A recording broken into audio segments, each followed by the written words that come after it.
So the Americans have chicken noodle soup to soothe their soul, and the Vietnamese have chicken pho.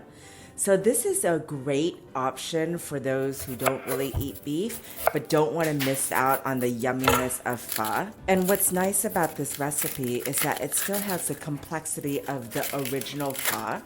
So start off by charbroiling the onions and the ginger, and you want to make sure you peel both and then put it on an open flame.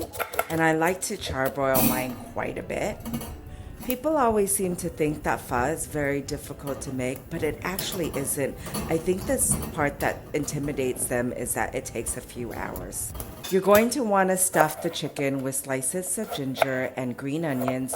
And with all of my noodle soup recipes, I always use a 24-quart pot. Then I finish the soup with a 16-quart pot, so it would be good to invest in these two pot sizes. Now add your 2 stuffed chicken to the 24-quart pot along with your charbroiled onions and ginger and also leeks.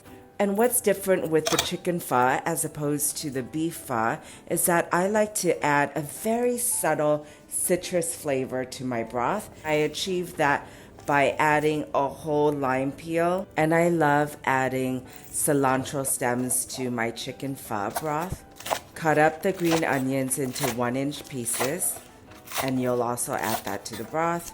And with both my beef pho and chicken pho recipe, I like to sweeten the broth by adding carrots and daikon. And you're gonna add both the daikon and the carrots to the broth at the very end so that they don't get all mushy. Add kosher salt, mushroom powder, rock sugar, pho tea bags. I like to use pho hua, the lime peel, the lime leaves, cilantro stems, and then with the 24-quart pot, fill the water to the rim. Toast your pho spices, which consist of black cardamom pods, not green ones, whole nutmeg, whole cloves, coriander seeds, and fennel seeds, and cinnamon sticks.